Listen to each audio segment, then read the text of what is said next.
नमस्ते friends, SG chemistry YouTube channel के online platform पे आप सभी का स्वागत है। दोस्तों आज हम आवर्त सारणी का जो नया टॉपिक है वो पढ़ते हैं, विकर्ण संबंध।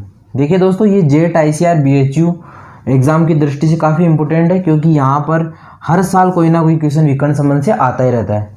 बहुत बड़ा टॉपिक नहीं है, मुश्किल से 4 से 5 मिनट में ख़त्म भी हो जाएगा, लेकिन ये एक ऐसा टॉपिक है जिससे अपने कई टॉपिक क्लियर होते हैं। ठीक है, तो देखिए विकर्ण संबंध होता क्या है। दरअसल अगर मैं आपको सिंपल से एक स्ट्रक्चर में समझाना चाहूँ तो विकर्ण, ये कोई आपको आकृति दिख रही है, इसके इस कोने से लेके इस कोने तक की जो ये है, ये आपका एक तरफ ये जो तिरछी रेखा खींची, इसे क्या बोलते हैं, विकर्ण बोलते हैं। ठीक है, अब आवर्त सारणी में विकर्ण का क्या मतलब है और विकर्ण संबंध का क्या मतलब है वो देखिए।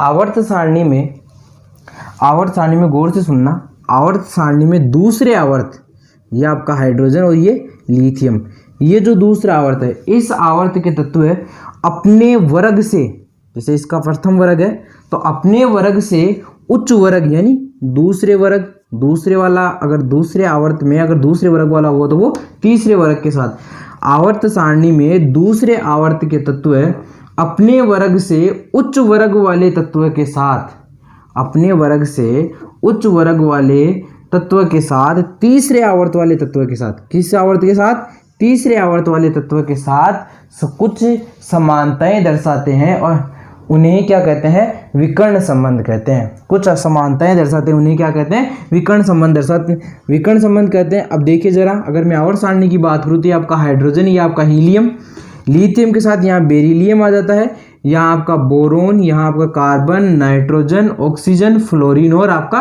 नियोन, कुछ इस तरह से आपके एलिमेंट्स आ जाते हैं। ये देखो, ठीक है। अब इसमें क्या होता है, लिथियम के नीचे क्या आता है, सोडियम, यहाँ मैग्नीशियम आपका, यहाँ आपका एल्यूमिनियम, यहाँ आपका सिलिकॉन, यहाँ आपका फॉस्फोरस, यहाँ आपका सल्फर, यहाँ क्लोरीन, यहाँ आपका आर्गन। देखिए ये आपका सेकेंड आवर्त हो गया, ये आपका थर्ड आवर्त हो गया।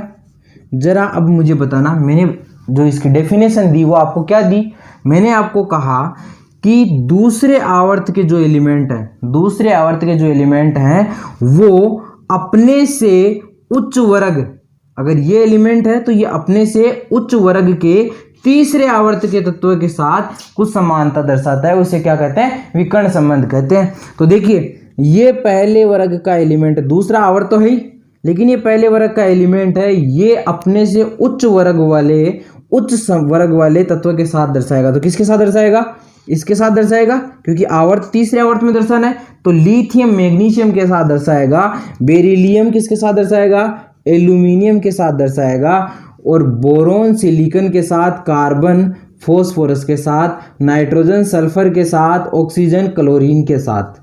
समझ गए क्या? इसका मतलब क्या है कि जो आपका कोई भी एक वर्ग है उससे जस्ट अगले वाले वर्ग के तत्व के साथ वो कुछ संबंध दर्शाता है और उसे क्या कहते हैं, विकर्ण संबंध कहते हैं। अब दरअसल ये जो इनमें समानताएं होती है वो किस कारण होती है, आवेश बटा आकार के अनुपात का लगभग समान होने की वजह से।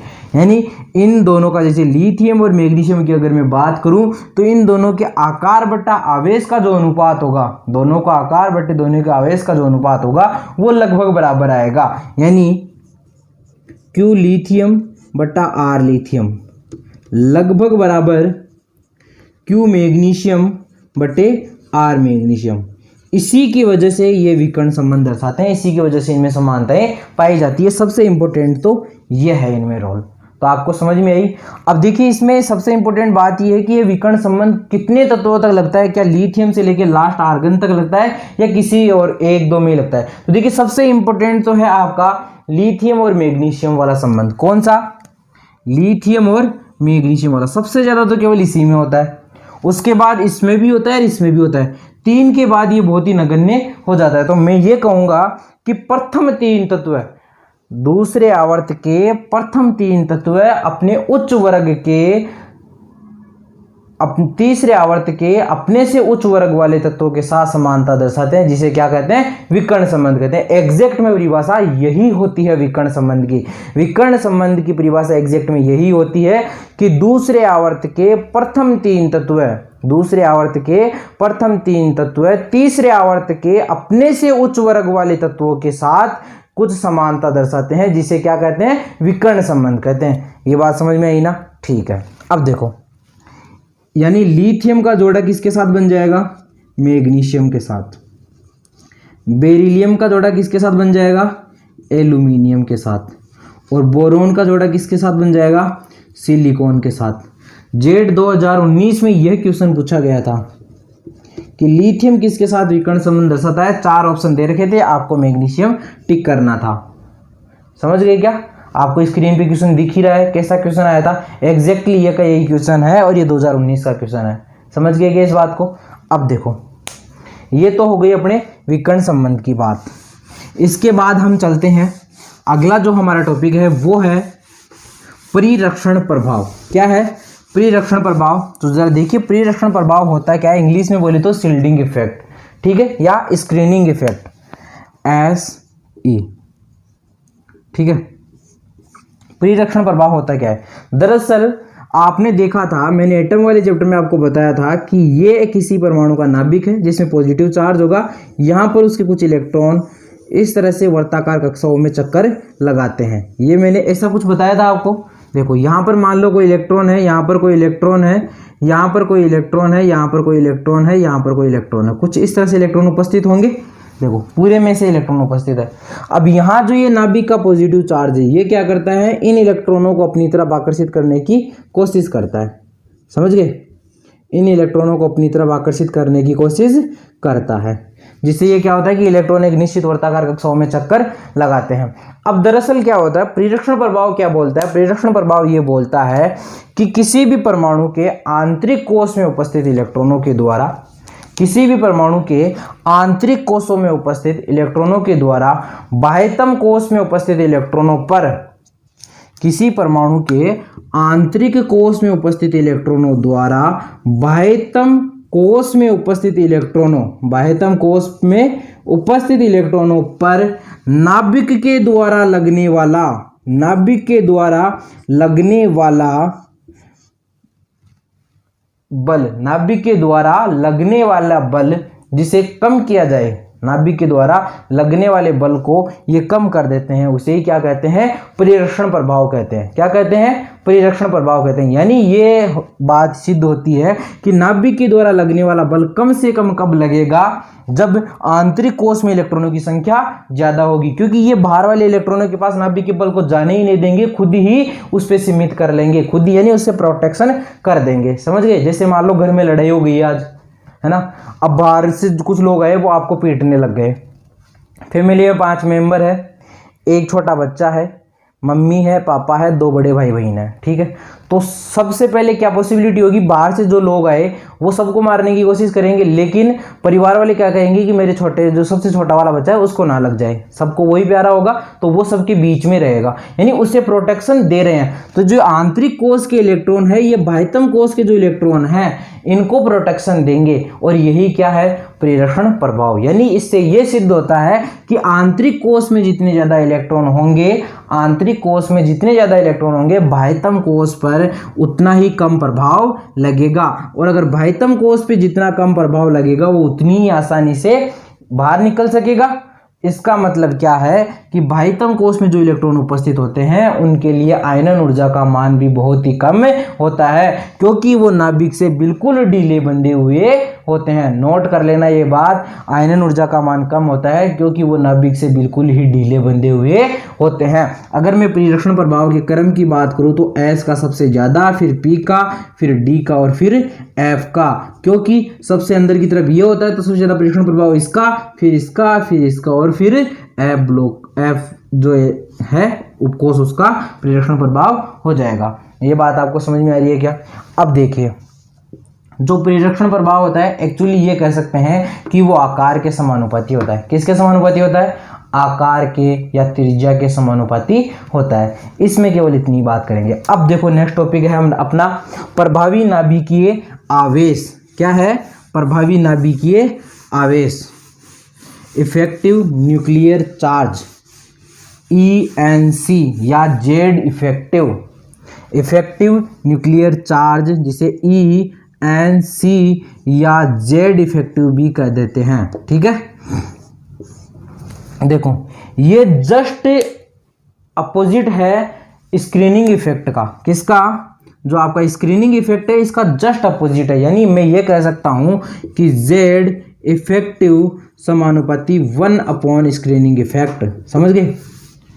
ये क्या कर रहा था? प्रभाव को कम कर रहा था। और ये क्या करता है कि परमाणु के नाभिक के द्वारा, किसी परमाणु के नाभिक के द्वारा उसके बाह्यतम कोश में या बाहर की तरफ जो इलेक्ट्रॉन है, मान लो ये इलेक्ट्रॉन हो सकता है या ये इलेक्ट्रॉन हो सकता है, इस इलेक्ट्रॉन पर लगने वाला कुल धनावेश नाभिक के द्वारा उसके बाह्यतम कोशों में जो इलेक्ट्रॉन उपस्थित है उन इलेक्ट्रॉनों पर नाभिक के द्वारा लगने वाला कुल धनावेश क्या कहलाता है? प्रभावी नाभिकीय आवेश कहलाता है। अब एक चीज बताओ, अगर ये इलेक्ट्रॉन इससे जितना दूर होता जाएगा ये इलेक्ट्रॉन इसकी रडार से दूर होता जाएगा, इसकी रडार में नहीं रहेगा, इसके प्रभाव से मुक्त हो जाएगा। इसका मतलब ये है कि जितना छोटा आकार होगा प्रभावी नाभिकीय आवेश या Z इफेक्टिव उतना ही ज्यादा होगा। दो चीजें हो सकती है, देखो अगर जितना छोटा आकार होगा इसका मतलब Z इफेक्टिव जो है वो त्रिज्या के भी 1 के समानुपाती होगा, क्योंकि जैसे त्रिज्या बढ़ेगी तो ये क्या हो जाएगा? घट जाएगा। इसका मतलब छोटे आकार वाले के लिए Z इफेक्टिव क्या होगा? ज्यादा होगा। छोटे आकार वाले के लिए Z इफेक्टिव क्या होगा? ज्यादा होगा। बात समझ में आ रही है ना? अब देखो अगर ये इसके समानुपाती 1 में समानुपाती तो इसके 1 में समानुपाती हो जाएगा, क्योंकि स्क्रीनिंग इफेक्ट सीधा का सीधा आकार के समानुपाती होता है। समझ में आ गई ना ये बात? अब देखो आपको एक चीज पता होनी चाहिए कि किसी भी आवर्त में अगर इन दोनों की स्क्रीनिंग इफेक्ट की और अगर Z इफेक्टिव की अगर मैं बात करूं तो हमेशा ये समझ लेना, जहां Z इफेक्टिव बढ़ रहा है वहां पर स्क्रीनिंग इफेक्ट क्या हो रहा है? धीरे धीरे कम होता जा रहा है। क्या हो रहा है? कम होता जा रहा है। तो मैं Z इफेक्टिव की बात कर लूँ आवर्त सारणी में तो स्क्रीनिंग इफेक्ट खुद समझ में आ जाएगा कि किस तरह से क्या हो रहा है। जरा देखो, जो ये आपका Z इफेक्टिव है इसका क्या होता है? आवर्त सारणी में लेफ्ट टू राइट जाने पे, यानी बाएं से दाएं जाने पे क्या होता है? एक ही आवर्त होता है और एक ही कोष होता है। जैसे मैं हाइड्रोजन और हीलियम की बात करूं, हाइड्रोजन और हीलियम की अगर मैं बात करूं तो एक ही कोष है, इसमें भी 1s होगा और इसमें भी 1s होगा। पहला ही कोष है मतलब इसमें भी K होगा और इसमें भी K होगा। दूसरे में K और L दोनों होंगे, लिथियम से लेके नियोन तक K और L दोनों होंगे। तो कोष दो ही हैं, मतलब जितने आवर्त उतने ही कोष होते हैं। अब आप एक चीज देखो कि मैं अगर बात करूं लिथियम और फ्लोरीन की, किसकी बात करूं? मैं लिथियम और फ्लोरीन की अगर आपके सामने बात करूं तो जरा देखिए कुछ इस तरह से होगा। ये आपका लिथियम, ठीक है, और ये आपका फ्लोरीन। इसमें भी K और L दो कोष है, इसमें भी K और L दो कोष है। यहां देखो इसके ये पॉजिटिव चार्ज हो गया, ये K कोष हो गया और ये L कोष हो गया। क्या इतने बड़े आकार हो गए? क्या कोष तो समान ही होंगे। इसमें भी ये पॉजिटिव चार्ज हो गया, ये इसका K हो गया और ये इसका L हो गया। क्या दोनों आकार में समान? हाँ सर समान। अब जरा देखो इसके नाभिक में तो कितने प्रोटॉन है? 3। बाहर की तरफ इलेक्ट्रॉन कितने? ये लो सर 3 ही है, ठीक है। इसके नाभिक में कितने हैं? 9 प्रोटॉन है, क्योंकि परमाणु क्रमांक 9 तो 9 प्रोटॉन। इलेक्ट्रॉन कितने? सर 9 है। मान लिया ये ले 2 3 4 5 6 2 2 3 5 5 और 3 8 और एक ये 9, इतने हो गए। अब मुझे एक चीज बताओ, आंतरिक कोष में तो इसमें भी 2 है, इसमें भी 2 है, तो आंतरिक कोष में तो सेम लगेगा क्या? अब बाह्यतम कोष में देखो इसमें तो 1 है और यहाँ 1 इलेक्ट्रॉन है, ठीक है। अब यहाँ देखो और यहाँ देखो, आंतरिक कोष में तो वही 2 है तो इनको तो वही इफेक्ट, ज्यादा खास इफेक्ट नहीं पड़ेगा। लेकिन बाह्यतम कोष में देखो यहाँ 7 इलेक्ट्रॉन है और ये 9 प्रोटॉन है। क्या ये ज्यादा खींचेंगे? क्या 9 मिलके ज्यादा खींचेंगे? इसका मतलब इसका आकार क्या हो जाएगा? थोड़ा सा सिकुड़ जाएगा। ये इलेक्ट्रॉन अंदर की तरफ मूव करने लगेंगे, क्योंकि इनको अभी भी कितने 9 प्रोटॉन एक साथ खींच रहे हैं। यहाँ पर केवल 3 प्रोटॉन खींच रहे थे बाह्यतम इलेक्ट्रॉन को, और यहाँ बाह्यतम इलेक्ट्रॉन को कितने प्रोटॉन खींच रहे हैं? 9 प्रोटॉन खींच रहे हैं अपनी तरफ, क्योंकि ये नेगेटिव चार्ज और ये पॉजिटिव चार्ज, तो नेगेटिव पॉजिटिव के मध्य तो अट्रैक्शन नहीं होगा। अरे लड़का और लड़की के मध्य तो हमेशा अट्रैक्शन ही होगा, कभी लड़ाई झगड़ा हो सकता है क्या? हमेशा प्यार मोहब्बत की बात ही होगी। तो यहाँ ये लड़की और ये लड़का, तो दोनों के एक दूसरे के मध्य क्या होगा? प्रेम भाव ही होगा। समझ गए आप? तो यहां अगर प्रेम भाव होगा तो एक दूसरे के पास आएंगे, मतलब ये क्या होगा? सिकुड़ जाएगा। क्या हो जाएगा? सिकुड़ जाएगा। सिकुड़ने की वजह से इसका आकार क्या हो जाएगा? तुलनात्मक रूप से कम हो जाएगा। यानी मैं ये कह सकता हूं कि आवर्त सारणी में लेफ्ट टू राइट जाने पे आकार जो है, इधर से इधर जाने पे आकार में क्या होती है? कमी होती है। अगर मुझे एक चीज बताओ, आकार में कमी हो गई तो क्या जेड इफेक्टिव बढ़ेगा क्या? यानी लेफ्ट टू राइट जाने पे जेड इफेक्टिव क्या होता है? बढ़ जाता है। और आपको पता है, मैंने ये पहले ही कहा है कि जेड इफेक्टिव और स्क्रीनिंग इफेक्ट एक दूसरे के अपोजिट होते हैं, यानी आपका जो स्क्रीनिंग इफेक्ट है वो क्या हो जाएगा? कम हो जाएगा। क्या ये बात दिमाग में घुसी? क्या घुसी ना? बस इतनी सी बहुत है। धीरे धीरे थोड़ी थोड़ी आप घुसाते चलो, बाकी का काम मेरा है। मैं आपको किस तरह से सिखाऊंगा, आप टेंशन ना लो बस। ठीक है, अब देखो नेक्स्ट बात करते हैं। अगली बात हम करते हैं किसी परमाणु की त्रिज्या के बारे में। क्या? किसी परमाणु की त्रिज्या। अब त्रिज्या कई प्रकार की हो सकती है। सामान्यतः दो प्रकार की त्रिज्या होती है, एक तो परमाणुविक त्रिज्या और दूसरी आयनिक त्रिज्या। यानी एक तो कोई परमाणु है वो आयनों के रूप में विभाजित हो, पहले से कोई कंपाउंड है वो आयनों के रूप में विभाजित हो, या फिर वो एक सिंपल परमाणु के रूप में हो। तो जरा देखिए, परमाणुविक जो त्रिज्या है वो सामान्यतः तीन प्रकार की होती है। पहले मैं परमाणुविक त्रिज्या की बात करूंगा। तीन प्रकार की होती है। तीनों टाइप कौन कौन से होते हैं जरा देखिए। आपका पहला टाइप है वो है सहसंयोजक त्रिज्या। मैं आर कोवेलेंट से दर्शाऊंगा, RC सहसंयोजक त्रिज्या। दूसरा है आपका धात्विक त्रिज्या यानी मेटेलिक रेडियस यानी RM। ठीक है। तीसरा है आपका RV यानी R वांडरवाल यानी वांडरवाल त्रिज्या। अब आपको सीधा सा पता लग रहा होगा, अगर यहाँ पर कोवेलेंट रेडियस की बात हो रही है तो यहाँ बॉन्ड कौन सा होगा? कोवेलेंट बॉन्ड ही होगा। लिखने की आवश्यकता है क्या? यहाँ कौन सा बंद होगा? सहसंयोजक बंद होगा। यहाँ अगर धात्विक त्रिज्या है तो कौन सा बंद होगा? धात्विक बंद होगा। यहाँ वांडरवाल त्रिज्या है तो कौन सा बंद होगा? वांडरवाल त्रिज्या, सॉरी कौन सा बंद होगा? वांडरवाल बंद ही होगा। अब देखिए, सहसंयोजक बंद उपस्थित ऐसे परमाणु जिनके मध्य सहसंयोजक बंध उपस्थित हो, उनमें सबसे दो करीबी परमाणुओं के नाभिकों के मध्य की दूरी का आधा क्या कहलाती है? सहसंयोजक त्रिज्या कहलाती है। जैसे मान लो ये दो प्रकार के आपके पास परमाणु हैं, ये इसका केंद्र है, ये इसका केंद्र है। जरा गौर लगाना, यहाँ पर ये एक दूसरे से बिल्कुल अटैच हो रखे हैं। ठीक है, समझ गए? अब देखो, ये इसकी रेडियस है और ये इसकी रेडियस है। अब मुझे नहीं पता कि ये बड़ी है कि ये बड़ी है, मैंने दोनों को सेम मान लिया R। ठीक है, या मैंने इसको RA माना, इसको RB माना, तो जो मेरे पास ये पूरी टोटल क्या है? D हो जाएगी क्या ये? तो क्योंकि ये तो व्यास के बराबर हो गई। मुझे क्या चाहिए? त्रिज्या। तो RAB बराबर RA प्लस RB बटे 2 हो जाएगा, या फिर RA प्लस RB को क्या D मान लिया तो D बटे 2 हो जाएगा RC। R जो कोवेलेंट आपकी रेडियस होगी वो क्या हो जाएगी? D/2। ये D क्या है? इस RA का योग के बराबर है। यहाँ देखो, धात्विक त्रिज्या है तो किसी धातु के अंदर परमाणुओं के, किसी धातु क्रिस्टल के अंदर परमाणुओं के दो सबसे नजदीक जो परमाणु है उनके नाभिकों के मध्य की जो दूरी है उसका आधा क्या होती है? धात्विक त्रिज्या होती है। अब आपको पता है कि सहसंयोजक बॉन्ड सबसे प्रबल बॉन्ड होता है, तो इसमें क्या होता है कि जो कण होते हैं वो बिल्कुल नजदीक एक दूसरे के साथ ओवरलैप के होते हैं। धात्विक बंध इतना मजबूत नहीं होता सहसंयोजक बंध की तुलना में, तो यहाँ पर जो इलेक्ट्रॉन, जो परमाणु है वो एक दूसरे के बिल्कुल नजदीक होंगे लेकिन टच नहीं हो रखे होंगे। यहाँ देखो कुछ स्पेस है, आपको नहीं दिख रहा है तो आप जूम करके देखिए, यहाँ पर आपको कुछ स्पेस दिखाई देगा। ठीक है, मैं जरा बना ही देता हूँ स्पेस, देखो अब क्लियर दिख रहा है ना? ऐसा स्पेस होता है, इसका ये सेंटर रहा, इसका ये सेंटर रहा। अगर मैं दोनों की बात करूं तो ये RA, ये RB और ये बीच का कुछ स्पेस और होगा। इन टोटल को मैं सारे को क्या बोल देता हूं? DM। ठीक है, और अगर मुझे RM चाहिए तो क्या होगा? DM बटे 2। आपको साफ साफ पता चल रहा है कि जो DM है वो DC से क्या है, बड़ा है, इसका मतलब Rm क्या होगी, Rc से बड़ी होगी।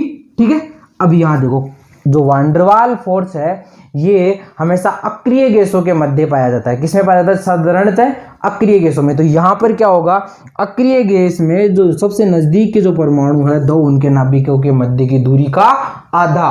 तो आपको पता है कि वान डेर वाल बल सबसे दुर्बल बल होता है। इसका मतलब क्या है कि यहाँ पर जो परमाणु होंगे वो एक दूसरे से बहुत दूर दूर होंगे। ठीक है, तो यहाँ नाभिकों के मध्य की दूरी का आधा जो होगा वो यहाँ पर dv हो जाएगा, और यहाँ पर rv क्या हो जाएगी, dv/2। अब आपको पता है कि dv सबसे ज्यादा है तो rv सबसे ज्यादा होगी, और dc सबसे कम है तो rc क्या होगी, सबसे कम होगी। अब आपको पता है बंध की प्रबलता कौन, सबसे ज्यादा प्रबल बंध कौन सा है, कोवेलेंट, फिर मेटेलिक और फिर वान डेर वाल। अगर मैं बंध की प्रबलता के अगर बारे में बात करूं, बंध की प्रबलता के बारे में अगर मैं बात करूं तो क्या हो जाएगा, कोवेलेंट बॉन्ड, ठीक है, फिर उसके बाद मेटेलिक बॉन्ड और उसके बाद वान डेर वाल बॉन्ड। अगर मैं रेडियस की बात करूं, त्रिज्या की अगर मैं बात करूं, तो आपकी वान डेर वाल रेडियस सबसे ज्यादा, फिर मेटेलिक रेडियस और उसके बाद सबसे छोटी रेडियस कौन सी होगी, कोवेलेंट रेडियस। समझ गए क्या, ये दोनों बहुत ही इंपॉर्टेंट है आपके लिए। समझ गए इतनी बात। अब देखो ये टॉपिक यहीं खत्म है। इसके बाद हम नेक्स्ट टॉपिक पढ़ते हैं इसी का। परमाणु त्रिज्या पढ़ ली, दूसरा है अपना कौन सा, आयनिक त्रिज्या। कौन सा, आयनिक त्रिज्या। और आज आयनिक त्रिज्या ही पढ़ेंगे क्योंकि अपन धीरे धीरे पढ़ेंगे, क्योंकि आपको पता है मैं इसके साथ साथ आपको जेट के प्रीवियस ईयर की क्वेश्चन भी करवाता जा रहा हूँ। ठीक है, जैसे ही जेट के पूरे पेपर कंप्लीट हो जाएंगे उसके बाद अपन गति पकड़ेंगे। ठीक है, उसके बाद फिर मैं आपको एग्रीकल्चर के क्वेश्चन याद करने के लिए दे दूंगा, क्योंकि एग्रीकल्चर केमिस्ट्री के जो क्वेश्चन अपने 10 क्वेश्चन वहां से भी आएंगे, तो अपने एग्रीकल्चर के क्वेश्चन भी पढ़ेंगे। और पीरियोडिक टेबल के बाद अपन सीधा S block, P block, D block और अपना जो कोलाइडी, विलियन और मेटलर्जी वाले जो चैप्टर है धातु वाले, जहाँ से 10 क्वेश्चन आने, अपन वो पढ़ेंगे पहले। ठीक है, पीरियोडिक टेबल तो मुझे पढ़ाना जरूरी था क्योंकि ये कई चीज़ों का बेस है। ठीक है, अब देखो आयनिक त्रिज्या की मैं बात करूं तो देखिए पहले परमाणु उदासीन अवस्था में था, इसलिए वहां पर हम किसकी बात कर रहे थे, परमाणु त्रिज्या की। अब आपको क्या लगेगा कि यहां पर आयनों में उपस्थित होंगे, जो कण है, जो परमाणु है, वो क्या होंगे, आयनों के रूप में विभाजित होंगे, और उनकी त्रिज्या कौन सी कहलाएगी, आयनिक त्रिज्या कहलाएगी। जरा मैं देखो आपको बताता हूं एक चीज, आपको कुछ इस तरह से दिखाई देगा, कोई ये एक एलिमेंट है m, ठीक है, एक आपको दिखाई देगा पॉजिटिव m और एक दिखाई देगा आपको नेगेटिव m।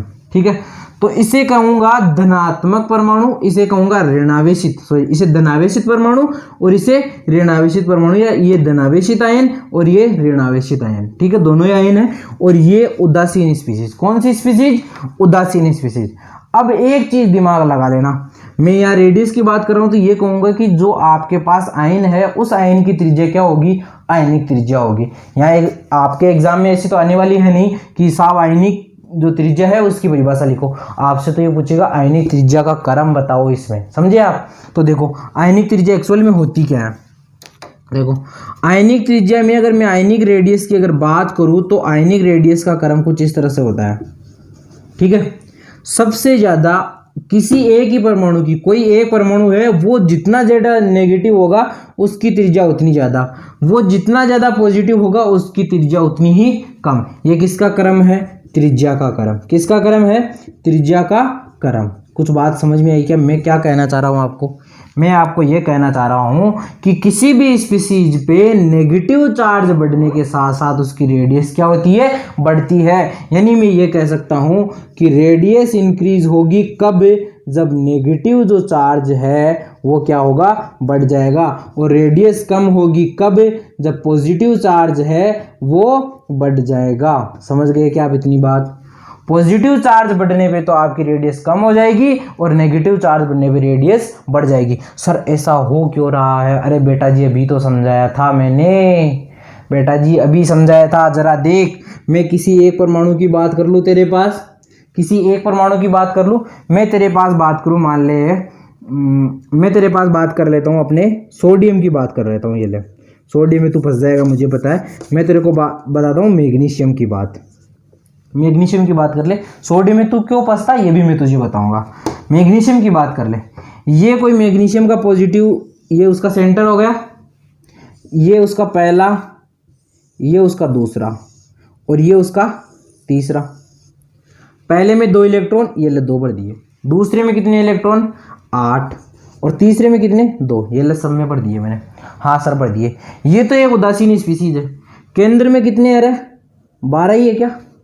केंद्र में जितने प्रोटॉन होंगे उतने केंद्र में होंगे। ये अल्लाह, ये 12 प्रोटॉन केंद्र में मैंने भर दिए और 12 इलेक्ट्रॉन बाहर की तरफ भर दिए। अब देख अभी कॉम्बिनेशन बराबर है, तो जितना ये पॉजिटिव चार्ज लगाया उतने ही इलेक्ट्रॉन नेगेटिव चार्ज लगाएगा, क्योंकि चार्ज तो दोनों पे सेम होता है ना। 1.6 × 10⁻⁻19 कूलाम, दोनों पे सेम चार्ज होता है। जितना ये पॉजिटिव चार्ज लगाएगा उतना ही ये नेगेटिव चार्ज लगाएगा, तो अभी बराबर है। ये उदासीन स्पीसीज में।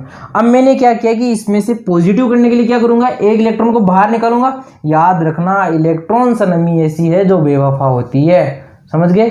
आपने वो तो बात सुनी होगी सनम बेवफा, और यहाँ बेवफाई कौन करता है? इलेक्ट्रॉन बेवफाई करता है। कौन करता है? इलेक्ट्रॉन बेवफाई करता है। अब जरा देखो इसकी बेवफाई देखते हैं कहाँ तक चलती है।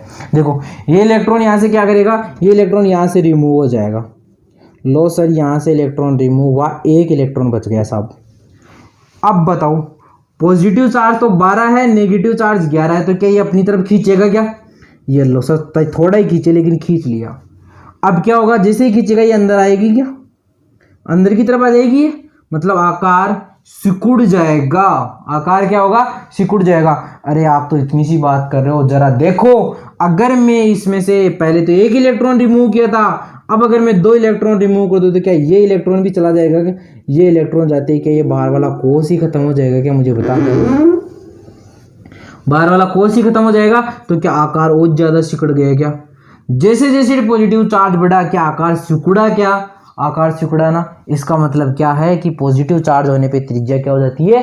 घट जाती है। आकार और त्रिज्या को आप एक ही मान सकते हो। जिसका आकार ज्यादा उसकी त्रिज्या ज्यादा, जिसका आकार कम उसकी त्रिज्या भी कम। समझ गए कि ये बात? अब देखो सर इसी में नेगेटिव भी समझाओ। ले बेटा नेगेटिव भी समझा देते हैं, क्या दिक्कत है? ये 2 8 ये 2 बेटा इस बार मैंने क्या किया, एक इलेक्ट्रॉन ऐड कर दिया साहब यहाँ पर, ये +1 ई ऐड कर दिया। यहाँ पर पहले 2 इलेक्ट्रॉन थे, 2 की जगह क्या हो गए 3। यहाँ से ये 12 प्लस आवेश लगा रहे हैं, ये 13 नेगेटिव आवेश लगा रहे हैं, तो क्या ये इन्हें खींच पाएगा क्या? नहीं। तो ये क्या दूर जाने की कोशिश करेगा? दूर जाएगा, तो क्या हो जाएगा? फैल जाएगा। फैल जाएगा। जैसे ही फैला क्या आकार बढ़ गया है क्या? देख लें आकार बढ़ गया। उदासीन स्पीसीज की तुलना में आकार बढ़ गया नेगेटिव का। अब बात समझ में आ गई क्या? अब मैं तुझे सिंपल सी 2-3 छोटी छोटी ट्रिकें बताता हूँ, वो समझ लेना तू। पहली चीज तो मैं तुम्हें ये तो बता ही चुका हूँ कि आवर्त सारणी में बाएं से दाएं जाने पे आकार क्या होता है? घटता है, क्योंकि प्रभावी नाभिक आवेश बढ़ता है। अब एक चीज सबसे इंपॉर्टेंट वो ये लिख लेना कि धनावेश है वो अपने मूल परमाणु से आकार में छोटा होता है और ऋणावेश अपने मूल परमाणु से आकार में क्या होता है? बड़ा होता है। समझ गए? ये तो है किसी एक परमाणु स्पीसीज के लिए बात।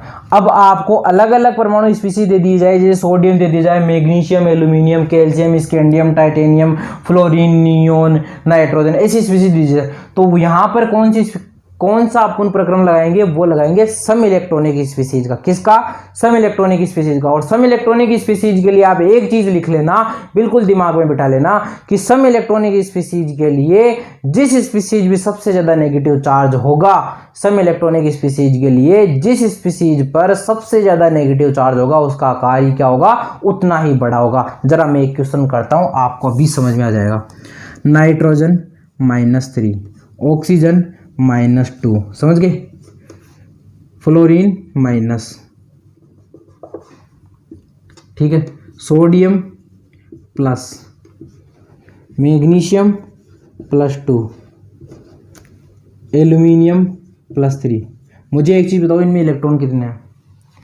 7 और 3 10, 8 2 10, 9 और 1 10, 11 में से 1 गया 10, 12 में से 2 गया 10, 13 में से 3 गया 10। क्या 10 इलेक्ट्रॉन है क्या? तो क्या मैं इन सबको सम इलेक्ट्रॉनिक स्पीसीज कर सकता हूं क्या? यानी ऐसे पॉजिटिव, नेगेटिव या उदासीन स्पीसीज जिनमें सब में इलेक्ट्रॉनों की संख्या समान हो, सम इलेक्ट्रॉनिक स्पीसीज कहते हैं। ये पिछले बार ही एग्जाम में आया था। स्क्रीन पे आपके सामने क्वेश्चन चल रहा होगा। 2018 में कौन सा क्वेश्चन आया था पता चल रहा है ना?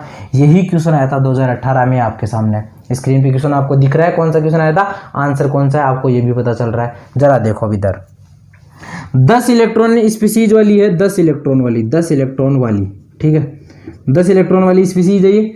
तो इसमें देखो सब पे इलेक्ट्रॉन समान है।